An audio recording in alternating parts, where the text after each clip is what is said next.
അപ്പോൾ Parivahan website manipulate ചെയ്തു എന്നുള്ളത് ഒന്ന്.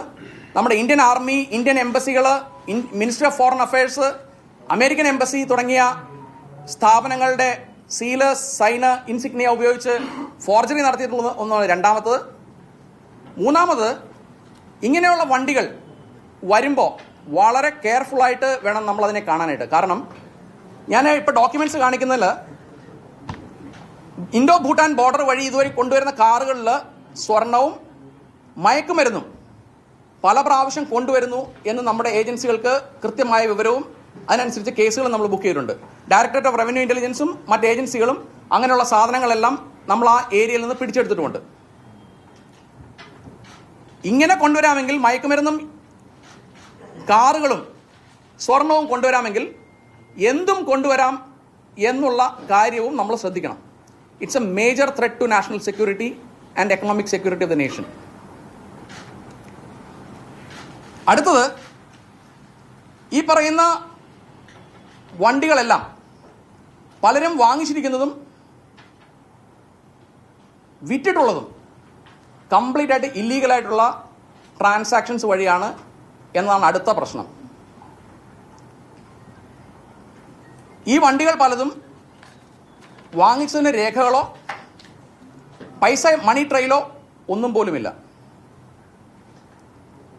ഇത് കൂടാതെ ഇതാരാണ് ഒന്നാമത്തെ ഓണർ എന്ന് അറിയാൻ പാടില്ലാത്ത ഞങ്ങളുടെ ലൈനിലുള്ള ലിസ്റ്റിലെ 90% വണ്ടികളും നിർബന്ധമായും ഫോർജഡ് ആയിട്ടുള്ള ഡോക്യുമെന്റ്സ് വെച്ചാണ് ഇന്ത്യയിലേക്ക് കൊണ്ടുവന്നിട്ടുള്ളത് എന്നുള്ളതിൽ സംശയമൊന്നുമില്ല.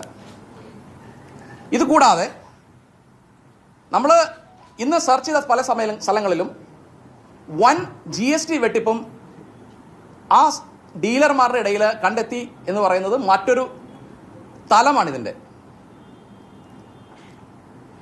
നമ്മൾ നോക്കുകയാണെങ്കിൽ ഈ വണ്ടികളിൽ പലതിനും ഫിറ്റ്നസ് സർട്ടിഫിക്കറ്റ് ഇല്ല, ഇൻഷുറൻസ് ഇല്ല. വണ്ടികൾ ഇന്നും കേരളത്തിൻ്റെ നിരകളിൽ ഓടുന്നുണ്ട്.